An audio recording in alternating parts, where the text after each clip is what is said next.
Өзі сүйеу қыздардың соры ғана.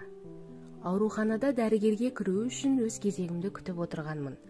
Жаныма жас шамасы 40-тан асып қалған деп ойлаған апай жайғасты. Адам көп еді. Өзімнің де мінезімнің ашықтығы мен сөзшеңдігім бар. Сөйлесе кеттік. Есімің кім, қай жылғысың, қай жақтан келдің дегендей. Мен 40-тан асып қалды деп ойлаған апайым 33-те екен. Я, 1989 жылғымын дегенде таң қалдым. Расымен де 79 жылғы сияқты. Деп терең күрсініп барып әңгімесін бастады. Мен соны мектеп қабырғасында жүріп ақ Ерсінге ғашық едім. Күйеуімді айтам. Жалғыз мен емес, мектептің 80% қыздары ғашық еді. Жүріс-тұрысы, киген киімі, дауыс тембрі. Әр іс-шарада жүргізуші болатын. Тап тұйнақтай болып шалбарының балағын қайта-қайта қағып, аяқ киімін сүртіп, шашы соңғы үлгіде жүретін, қасы көзі қиылған жігіт еді. Сабақты да өте жақсы оқитын, сыныптас едік. Осылайша бала күннен бой жеткенше сол жігітке өлердей ғашық болдым. Найзадай кірпіктермен бір қарағанда өңешімнен тесіп өтіп жүрегіме бір-ақ жететін. Ол мектеп бітіргенше ешбір қызға сезімін білдірмеді. Бірақ оған хат жазушылар көп еді. Ол заманда хат еді ғой, деді бір күліп. Мен де ары қарай не болар екен деп сөмкеме телефонымды салып жақындап отырдым. Мен оған сезімімді білдірмей жасырын ұстадым. Оның үстіне әкелеріміз бір жұмыста жасайтын болғасын, отбасымызбен араласушы едік. Ол мені кішкентай кезімізден қарындасы секілді қорғап жүретін. Бірақ менің ішімдегі сезімім өршімесе өшкен жоқ. Осылай өз сезіміме өзім тұншығып, армандап жүргенде мектеп бітіретін күн таяды. Ғашықтықтан, махаббаттан басым айналып, сабаққа да, тестке де дайындалуды қойдым. Кітапты аша қалсам, Ерсіннің күлкісі көз алдыма елестеп, өз қиялыма өзім ерік беріп жата қаламын. 25 мамырда одан сұлу жігіт жоқ болды.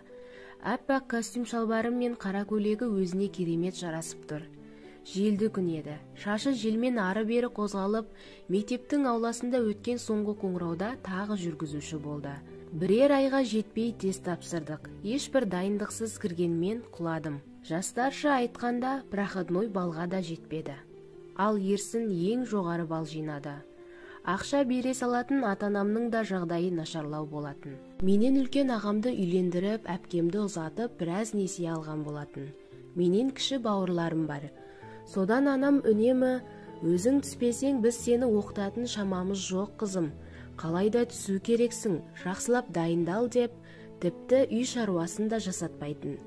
Ал менің қиялым Ерсін. Осылай арманыммен қиялдап жүргенде дайындықсыз тесттен құлап, оқуға түсе алмайтын болдым. Көп ұзамай мектеп бітіруімізге, тестті ойдағыдай тапсыруымызға орай кеш ұйымдастыратын болдық. Жігіттер жағы ұйымдаса бастады. Уақыты белгіленген күні менің туған ағам қызды болып, ата-анам Алматыға кететін болды. Ауылда ол кезде кафе, тойхана жоқ еді. Сонымен біздің үйге жасайтын болдық. Әлбетте мұғалімдер де болды. Көп отырмай бата тілектерін айтып, ұстаздарымыз үйіне қайтты. Үлкен адамның қарауынсыз болғанына ма, әлде қуаныштан бостандық деген осы деді ма, екі сыныптас жігіт бір қорап ішімдік алып келді. Ойбай, оны кім ішеді деп басында шошынып тұрғанымызбен, көп ұзамай жігіттер жағы бастарынан асырып тұрып қағып жатты. Ерсін де бар. Бір қорап ішімдікті жігіттер жағы ішіп тауысты. Бір-екі қыздарымыз бар еді, ата-анасына бағынбай беттерімен кеткен. Жиналыс сайын мұғалімдер ұрсып жататын. Ол қыздар да дәмін татты. Беттерімен кеткен деймін-ау, ал менше, мен ол қыздардың қылығынан да сорақысын істеп масқара болдым емес пе? Деген апайымның алысқа тастаған көз жанарында жас мөлтілдеп тұрды. Бірер минут үнсіздіктен соң әңгімесін қайта жалғады. Жігіттер жағы масайып қалды. Оңай ма? Бір қорап. Ерсінде мас. Сол отырған жерінде қисайып жатып, ұйықтап жатты. Таң ата бәрі тарқасты. Ол оянбады. Оята алмадық. Қала бесін, мұны кім сүйреп жүреді, оның үстіне әкесі қатал, бізге ұрсып жүрер деп жігіттер тастап кетті. Дастарханды қыздармен жабылып жинап, ыдыстарды жуып тастағанбыз. Көрпешелерді жинап жүріп, еріксіз көзім түсе берді. Қандай сұлу, қолын маңдайына қойып ұйықтап жатыр. Осы үйдің күйеу баласы болып төрде осылай ұйықтап жатқаныңды қалаймын ғой, деп армандап ұзақ қарадым. Жанына барып жаттым.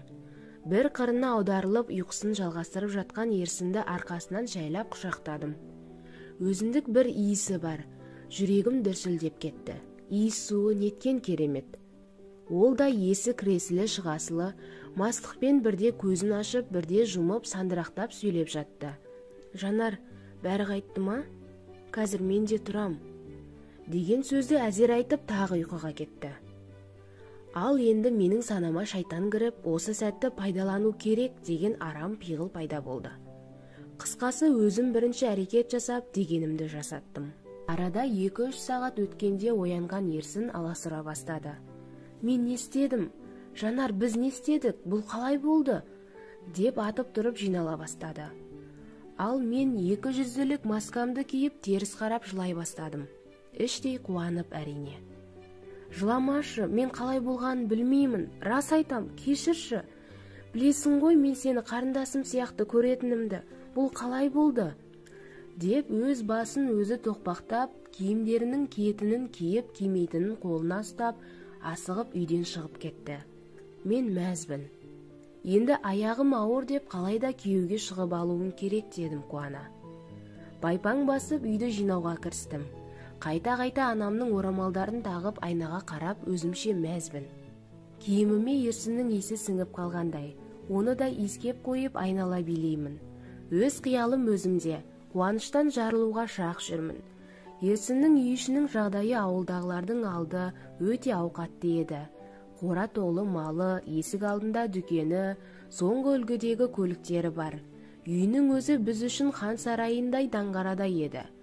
Оны анасы әдемі жиһаздармен ретін келтіріп жайғастырып қойған. Үйіне кірсең шыққысыз. Сол үйде келін болып жүргендей сезініп, үй шаруасын жасап жүрмін. Арманымның арам жолмен орындалатынына ешбір күмәнім болмаған. Алайда аққа Құдай жақ деген. Өз тағдырыммен қоса ерсіннің тағдырының талқанын шығардым. Деген апай еңкілдеп жылап сала берді. Ойымның арамдығынан ойлағаным іске асса да бақытты бола алмадым. Деді де тағы ұзаққа көз тастап ойға шомды.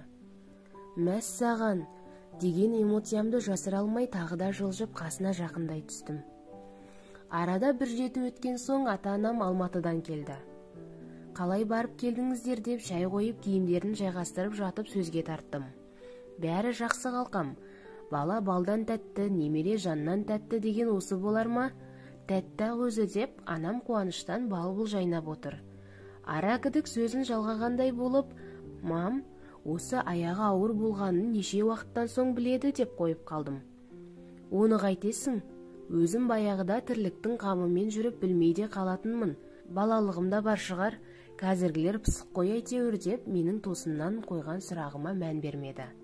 2 күн ойланып, бұрын жеңгемнің дәретханада тест алғанын көргенмін. Жүрегі айнып құсып жүргені бар. Бірақ менде ондай белгі болмады. Әлгі тестті ауылдың дәрханасынан алсам, дәрханашы апай өсек қылып айтып ауылға қарабет болармын дедім. Бірден білінбейтін болар, 1 ай күттім. Айлық белгім келген кезде үмітім де үзілді. Бірақ қоятын мен бар ма? Ішімдегі сайтаным мені аласұртып өтірікті судай сапыруға итермеледі. Ерсіннің оқуға Астанаға түсетінін әкемнен естідім. Әкесі менің әкеммен жұмыстас еді. Қалайда мұны алып қалуым керек, әйтпесе уысымнан шығар түрі бар, дедім іштей. Бірақ сол уақыт аралығында бір рет көрмедім. Түнімен ойланып шығып, таңертең үй телефонына қоңырау шалдым. Мен күткендей тұтқаны өз алды. Алло, Ерсін, дереу сөйлесуіміз керек, клубтың алдына тез кел, дедім әдейі аптығып. Клуб дегеніміз ауылымыздағы концерт болатын жер. Жылына 2 рет ашылса ашылды, ашылмаса ес білгелі үлкен қара құлып есігінде тұратын, ұзындығы біздің бойымыздай-ақ бір ғимарат. Тыныштық па, не болды? Қолым тиіп жатқан жоқ, деді салқынғанды. Келмесең үйіңе барамын, дедім. Дүрсе қағып, сөзімді нақтылап. Барам, келме, деп қысқа қайырып тұтқаны қоя салды. Сүйген жігітіне кездесуге шыққан бойжеткендер сияқты бар әдемімді киіп, өзім білетін 1-2 бояуды сызып, мың бұралып барғанымда Ерсін бетіме де қараған жоқ. клубтың алдындағы текпешекте отыр екен. Бала күнімізде кис-кис деп ойнайтын шөптің біреуін аузына қыстырып, бірін қолына ұстап төмен қарап отыр. Жеңгемнің артынан келген биік өкшелі туфлиін киіп барғанмын. Кетерінде жүк қылмайық, пәтерден пәтерге көшіп жүріп деп тастап кеткен әдемі көйлегі де үстімде. Қалайсың? Дедім қолымды созып. Жақсы, деп саусағының ұшын ғана беріп қайта тартып алды да, не айтасың, тез айтшы, уақытым жоқ, деді. Ерсін, деп ұзақ бөгелдім. Жүрегім аузымнан шығып кетердей дүрсілдеп барады. Өтірік айтқалы жатқаным үшін бе, түсінбедім. Не? Деді көзінің қиығымен бір қарап. Менің аяғым ауыр, деп қойып қалдым. Не айтып тұрсың? Деп орнынан атып тұрды. Иә, екіқабатпын. Жеңгемнің бұрын теспен көргенін білемін. Мен де солай тексеріп көрдім, жүрегім айни бергесін. Дедім міз бақпай. Көзі шарасынан шыға жаздады. Не сандырақтап отырсың? Деді екі иығымнан жұлқып-жұлқып. Мен саған бір рет қана жақындадым. Оны да қалай болғанын білмеймін. Не айтып тұрғаныңды түсінбедім. Басымды қатырма, деп итеріп жіберіп кетіп қалды. Қорыққаннан қалш-қалш еткенін байқадым. Ертеңіне тағы телефон соқтым. Ерсін, егер жауапкершіліктен қашатын болсаң, мен сені сотқа беремін, дедім. Тұтқаны қоя салды. Қорқып жүргені байқалды, себебі ол өте тәрбиелі, тәртіпті, қақ-соқпен ісі жоқ жігіт болатын. Телефон соғуымды доғармадым. Күнде бопсалап бір жеті тыныштық бермедім. Бір аптадан соң өзі телефон соғып, кездесуіміз керек деді. Бардым. Естуімше баланы алдырып тастауға болады екен. Мен саған үйленеді деп ойламайтын шығарсың. Солай жасаймыз. Ертең қалаға барамыз. Мен ақша алып шығамын, деді. Бейкүнә сәби ғой деп өз рөліме кіріп жылай бастадым. Ол мені жұбатып, білместік болды. Сенің де, менің де өміріміз алда. Ойлашы өзің, үйлендік делік, бақытты бола аламыз ба? Мен сені қарындасымдай көремін. Менің оқуым керек, саған да болашақ алда, деп құшақтап жылап жатқан мені жұбатып әлек. Ішімнен, тапқан екенсің ақымақты, деп мысқылдап отырмын. Ертең дайын бол, үйдегілерге сыныптастарыммен қыдыруға барамыз дейсің бе білмеймін. Бірдеме ойластыр, жарай ма? Деді де қоштасып кетіп қалды. Ертеңіне ертерек ол телефон соқпай тұрып үйіне кіріп бардым. Мені күтпесе керек. Шай ішіп отқан Ерсін қақалып шаршалып қорқып кетті. Әкесі мен анасы, кел қызым кел, шай іш деп әлек. Иә, менің қолымнан ішесіңдер әлі шайды деп іштей бір күліп жайғастым. Анасы шай ұсынып жатып, қайдан жүрсің азанымен, деді жымия. Сіздерге келдім, маңызды әңгімеммен, деп төмен қарап жылай бастадым. Әй, не болды, тыныштық па, деп шошып кетті. Ерсін аларып бір қарап, көзімен есік жақты нұсқады. Мән бермегенсідім. Не болды қызым, неге жылайсың, деп әкесі де қоймай сұрады. Қалай айтарымды да білмеймін, дедім орнымды сүртіп. Қалай бар солай айт, деді әкесі. Менің сіздердің ұлдарыңыздан аяғым ауыр, деп солқылдап жыладым. Өзім білмейтін әртістік қабілетім бар екен ау. Сол кезде, деген апай тағы да бір күліп, бір жылап, орамалының ұшымен көзінің жасын сүртті. Ойбай көтек, не дейді? Кім, Ерсіннің ба? Қой, ондайға бармайды менің ұлым, деп анасы қатты таңғалды. Әкесі қып-қызыл боп қатқан күйі отыр. Мен неге өтірік айтуым керек? Мектеп бітіру кешінен соң ішімдікке тойып алған Ерсін мені зорлады, дедім тағы солқ-солқ жылап, қолымдағы бет орамалмен көзімді сүрткенсіп. Ойбой, масқара, әй, мұның не? Әй, деп анасы шар құрды. Қолындағы кесені ары-бері сақырлатып, бір жинап, бір жайып, Ерсін орнынан тұрып сыртқа беттегісі келіп жатыр еді. Әкесі атып тұрып шапалақпен ұлын салып жіберді. Шах еткен дауыстан селк еттім. Анасы жылап отыр. Желкесінен сүйреген күйі ұлын ұрып-соғып арғы бөлмеге кіргізді. Мен шынымен де қорқып кеттім. Әкесіне қарсы шықпай басын төмен ұстаған күйі ілесе берді. Мен де орнымнан тұрып шығуға беттегенімде әкесі, егер осыны істегенің рас болса, қолымен істегеніңді мойныңмен көтересің, түсіндің бе жігермек, деп тағы сарт еткізіп, өзі жерге көкірегін ұстап отыра кетті. Ал мен, мәз марқая, үйге келсем әкем мен анам түнеріп қарсы алды. Есіктен енгенім сол, анам мені соққылап шашымды жұла бастады. Ерсіннің анасы мен жеткенше телефон соққан екен. Анам есіктен кірген бойда: "Мен сені осылай тәрбиеледім бе? Не сұмдық мынау, ойбай-ай, ойбай, ел-жұртқа масқара болдық-ау", деп ұра бастады. Ерсіннің әкесі желкесінен сүйресе, мені анам шашымнан сүйреп төргі бөлмеге кіргізді. Есіктен кірген бойда итеріп жіберді. Жерге тізерлеп құлай кеткен мені арқамнан төмпештеп жылай бастады. "Мен сенен үміт күтіп жүрсем, не істегенің бұл, а? Не істедің? Тірідей көрге тықтың ғой мені", деп аласырып жылап соққылай берді. Анам маған сөйлемей 5 күн жүрді. 5 күннен соң Ерсіннің ата-анасы үйге келді. Әкесі: "Балам істегенін мойнымен көтереді. Менің де қызым бар. Біздің баладан әбестік кетіпті, кешіріп қойыңдар. Қыздарыңды келін қыламыз, басқа шарамыз бар ма?" деп терең күрсінді. Анасы аузын ашпаған күйі көгеріп безеріп отырып қайтты. 1 аптадан соң келісіммен мені алып қашатын болып шешті. Ештеңеден хабары жоқ сыныптастарымыз аң-таң болса да көңіл көтеріп жүр. Ерсін маған мүлдем жоламады. Тек тымырайып жүрді. Қуғыншы келді, хабаршы барды, беташар, қазақтың қанына сіңген салтының жоралғысын бәрін бітірдік. Келіндік өмірім басталды. Әйтеуір осы үйге келгеніме Ерсіннің менің күйеуім болғанына қуандым. Енемнің де қабағы ашылмады. Барған күні ақ: "Біз сені оқытпаймыз, Ерсін оқуға барады. Сен үйде қаласың", деді енем үстел үстін саусағымен нұқып тұрып.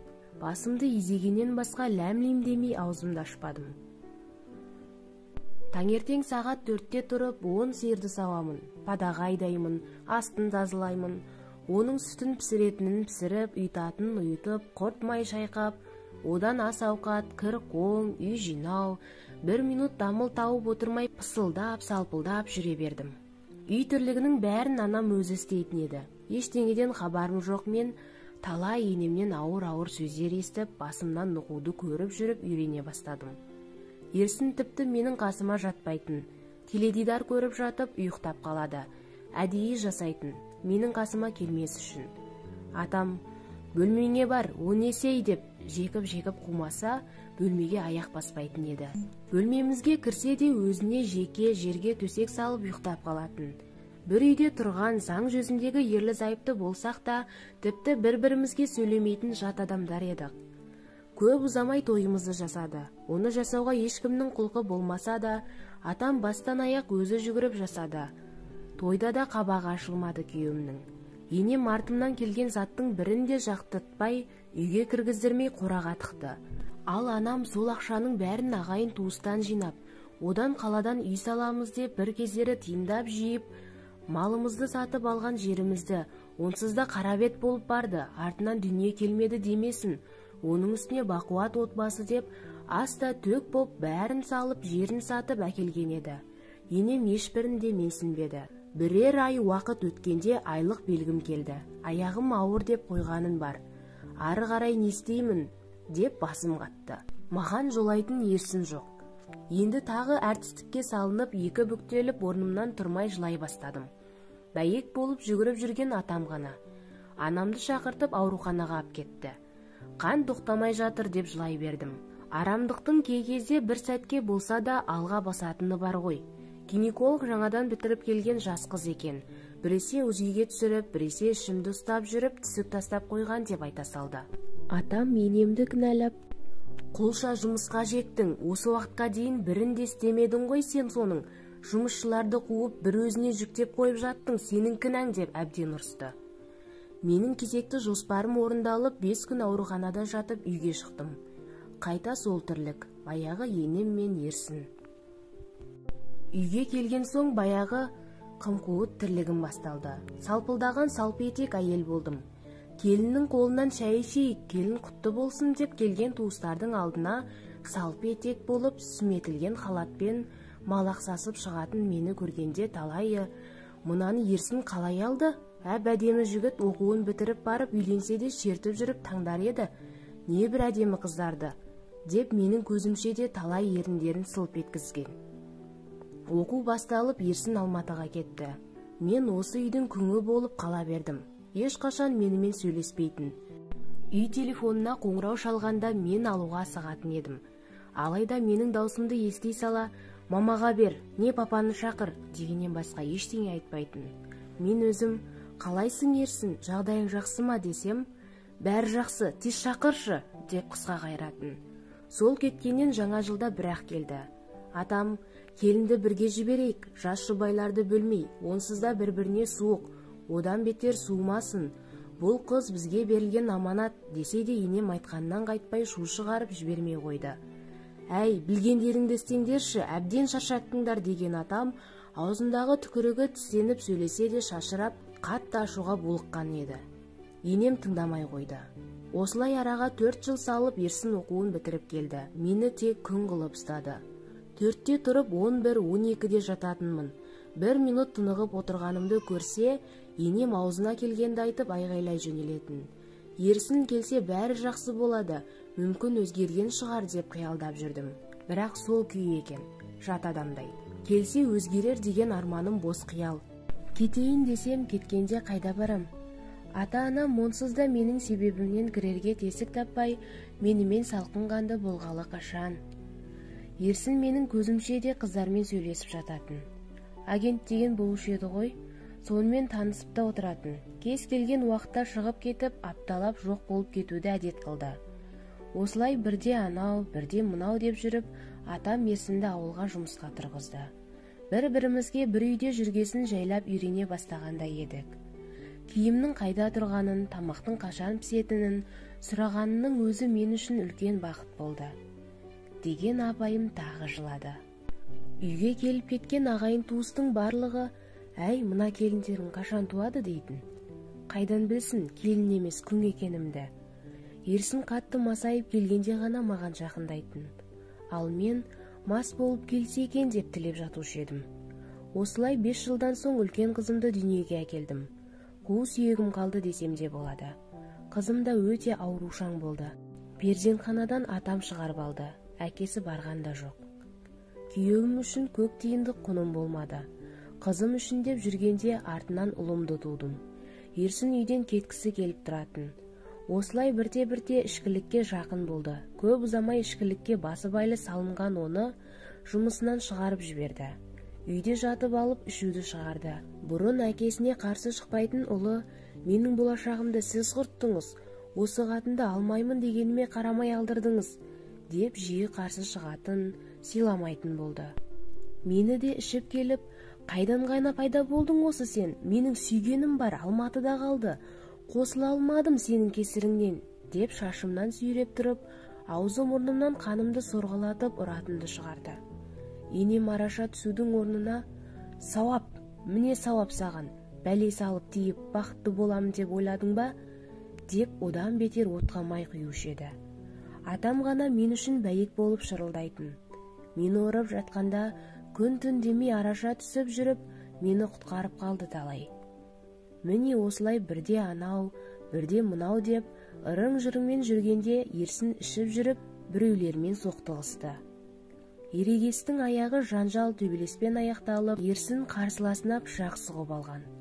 Абырой болғанда аман қалды. Сонда да денсаулығына қасақан зиян келтіру деп 5 жылға қамап тастады.